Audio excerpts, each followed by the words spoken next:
साथ संगत जी, प्यार से कहना धन निंकार जी। मन में कोई ऐसा एक इंटेंशन आ गया है कि हम ये करना चाह रहे हैं, तो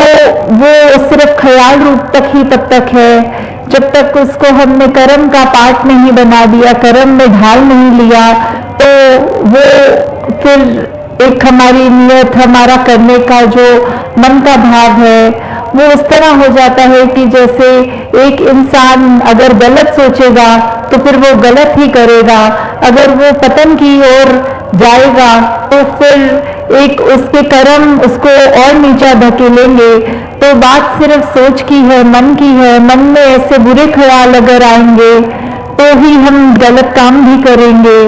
और उसी को अगर हमने ऐसा देखना है कि हमें गलत काम से दूर रहना है, हमें अगर उस तरह अपने जीवन को एक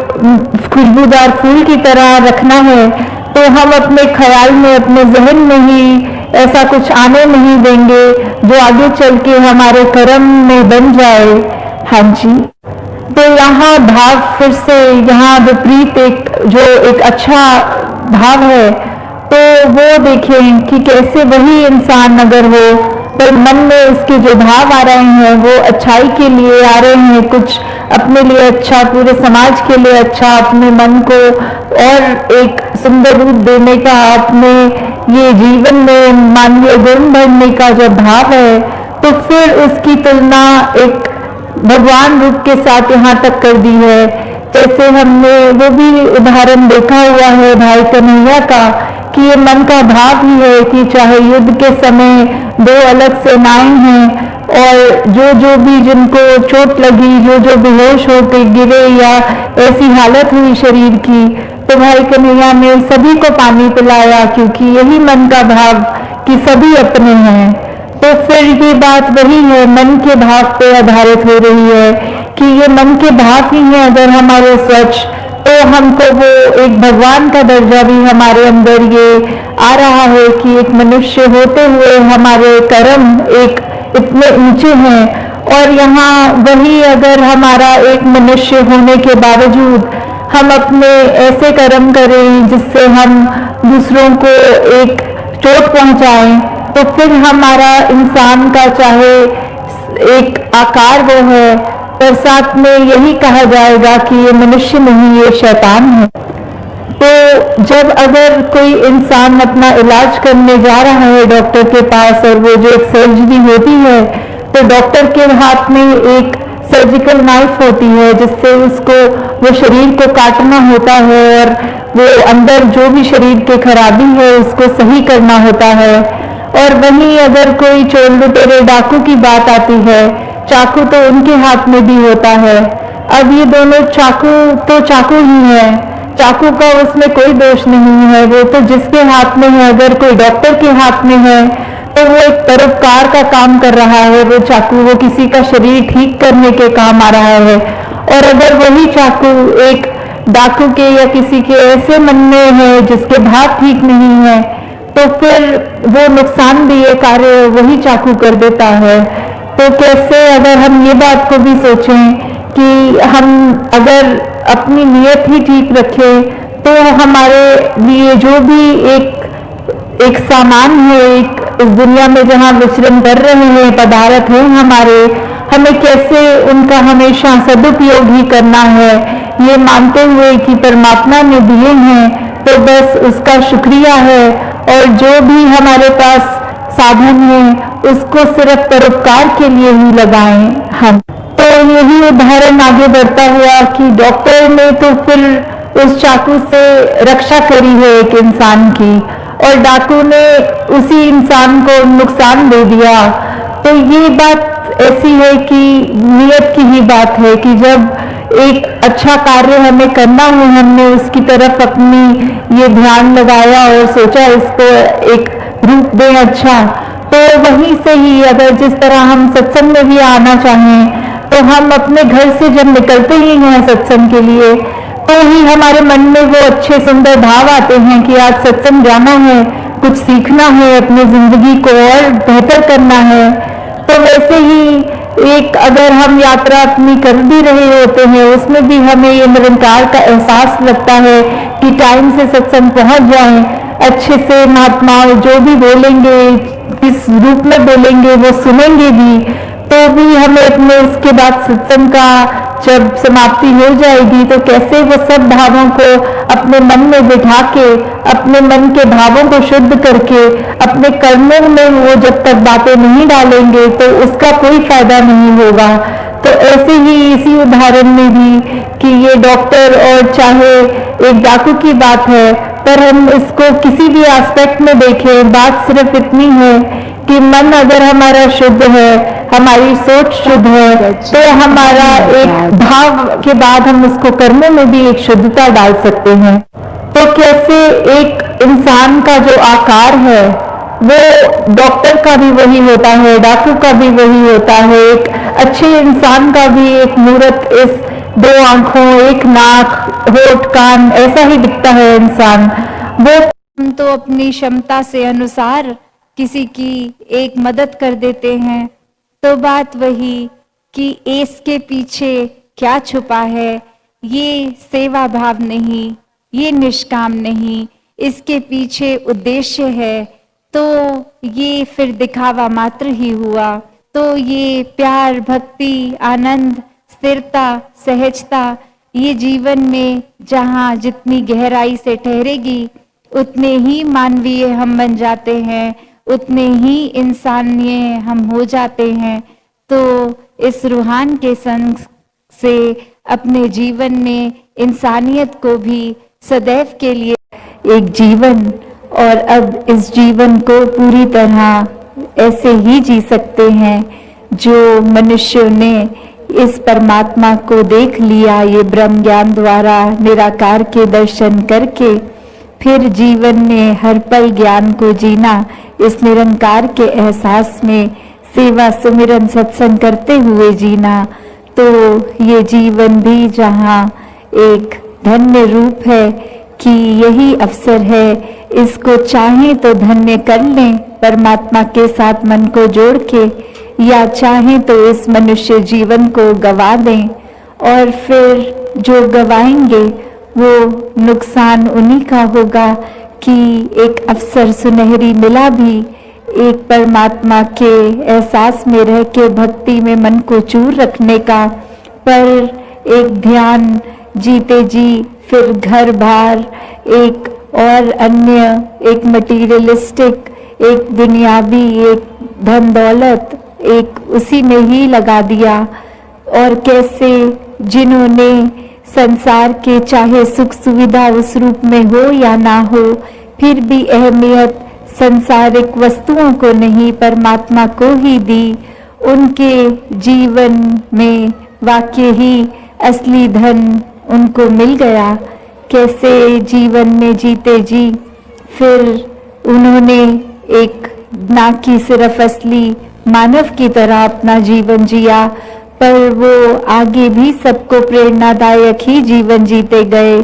जहाँ किसी को उनको ये नहीं बोलना पड़ा कि हमारे जीवन को देखो, हमारा जीवन कितना अच्छा है, पर औरों ने खुद ही ये देखा कि जो परमात्मा से जुड़ गए हैं ब्रह्म ज्ञान द्वारा, उनके जीवन से कितनी ज्यादा शिक्षा मिलती है।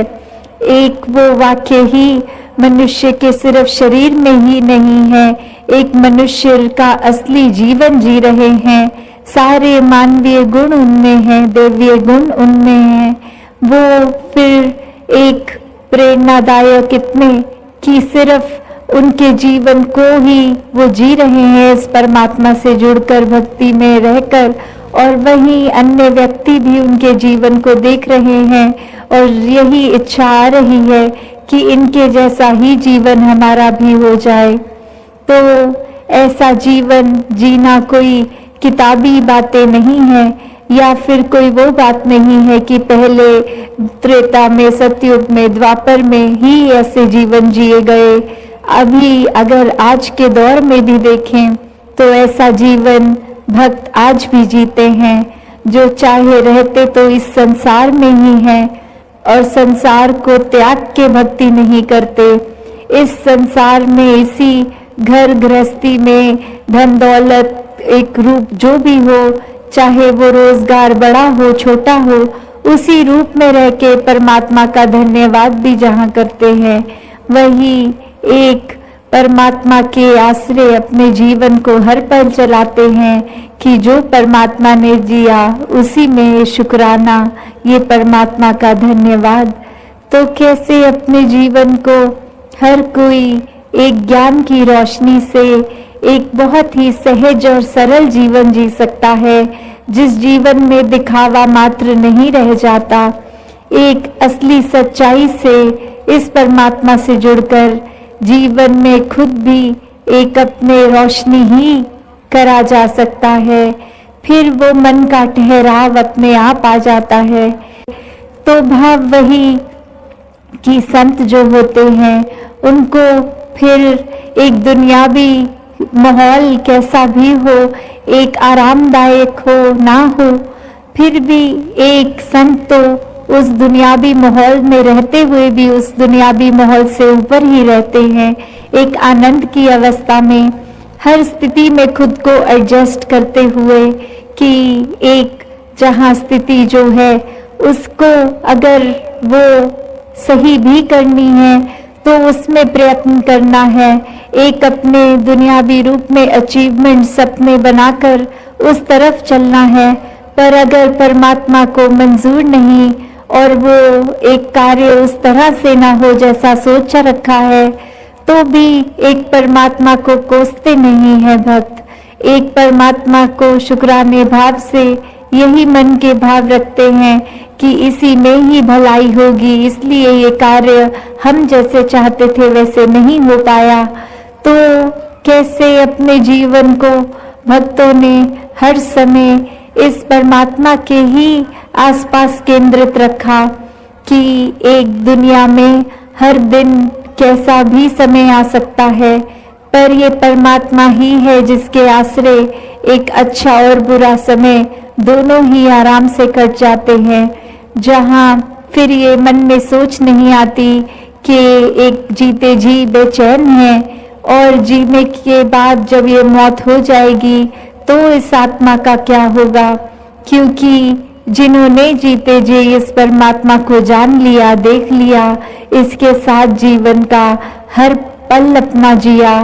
तो उनको पता है वो चैन से जी रहे हैं, और जो चैन से ही जीता है वही चैन से मरता है। और कैसे ये आत्मा को जीते जी जहाँ चैन मिल गया, अपनी असली घर का पता चल गया, एक क्या है ये आत्मा वाक्य में सिर्फ शरीर नहीं है, एक आत्मा तो इस परमात्मा का अंश है। जब ये पता चल जाता है तो आगे एक लोक सुखी परलोक सुहेला वाली अवस्था। और फिर अगर हम ये भी देखें कि हम उस सोच से भी देखें कि एक इंसान ने चाहे बेशक 84 लाख योनियां पहले भुगती पर वो याद कुछ भी नहीं, तो अगर ये भी मान के चलें कि सिर्फ और सिर्फ ये ही एक लौता जन्म है, तो इसी में फिर ज्ञान लेना है, ये ब्रह्म ज्ञान के साथ जुड़कर इस परमात्मा के साथ एकमिक होना है। वरना तो बात वही कि अगर इस जीवन में आकर चाहे मान्यता वो नहीं कि पहले जन्म हुआ कि नहीं हुआ, पर इस जीवन को भी किस तरह सुखदाई जीना है, ये दुख कष्ट है। सात संगत जी, धन निरंकार जी।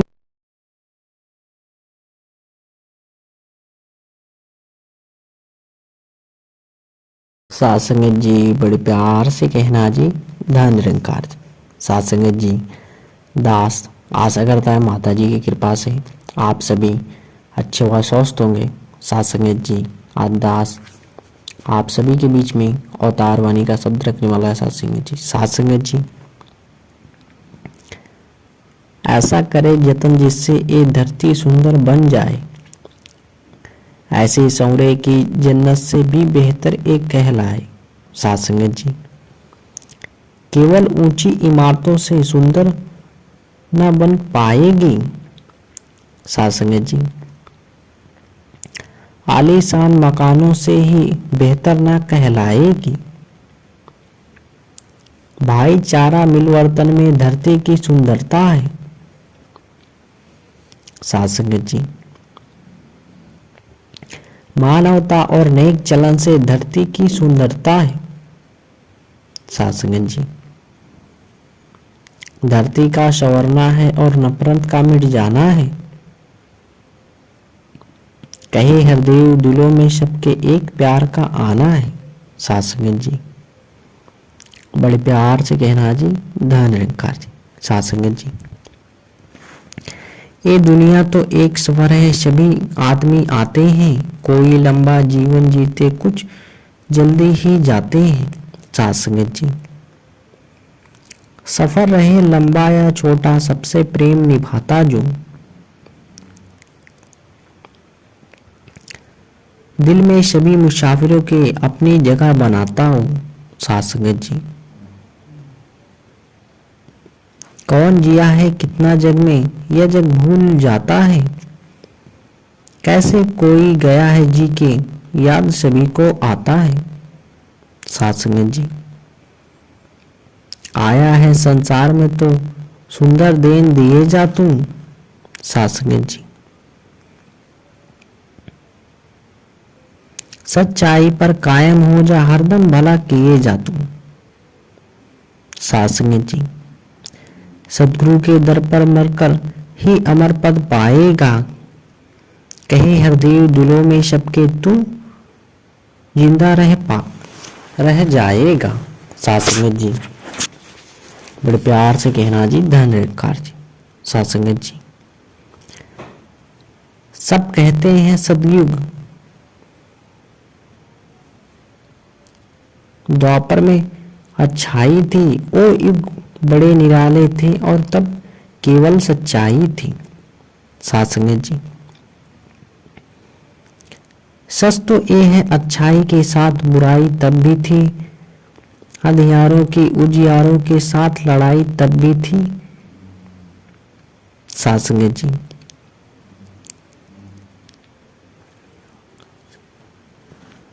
साथ संगत जी, बड़े प्यार से कहना जी, धन निरंकार जी। साथ संगत जी, युग बदले पर सच्चाई हरगिज नहीं बदलती है, सदियों से जो रीत चली है उसी तरह से चलती है। दिन निकलना तब भी तय था, आज भी सूरज ढलता है, रात का ढलना तब भी तय था, आज भी चांद निकलता है। साथ संगत जी, पानी ने तब प्यास बुझाई, अब भी प्यास बुझाता है, भोजन ने तब भूख मिटाई, अब भी भूख मिटाता है। साथ संगत जी, नदियों की कल कल थी, तब भी आज भी नदियां बहती हैं, सागर की लहरें सदियों से वही दास्तां कहती हैं। साथ संगत जी, तब भी था हंसना और रोना, अब भी हंसना रोना है, तब भी था पाना और खोना, अब भी पाना खोना है। साथ संगत जी, गुरु शिष्य का रिश्ता पावन तब भी था और अब भी है, नाम ईश्वर का मन भावन तब भी था और अब भी है। साथ संगत जी, बड़े प्यार से कहना जी, धन निरंकार जी। साथ संगत जी, उनको माना बात ना मानी, कैसा है सत्कार ये, बंदगी एक कौन सी है और है कैसा प्यार ये। साथ संगत जी, गुरु पीर की मानेंगे तो भक्ति होती पूरी है, कहीं हरदेव न मान सके तो रह जाती अधूरी है। साथ संगत जी, रंग बिरंगे फूल चमन में प्यार से मिलके रहते हैं, लगते हैं मन भावन कितने जब ये साथ महकते हैं। साथ संगत जी, डाली पर हो या जमी पर फूल सदा मुस्काते हैं,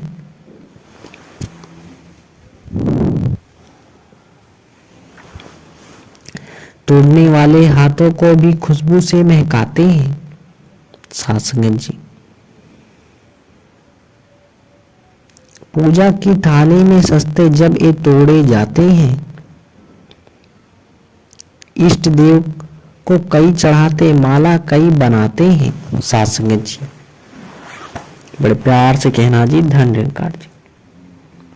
भांति भांति के फूल इकट्ठे एक जगह सब हो जाते,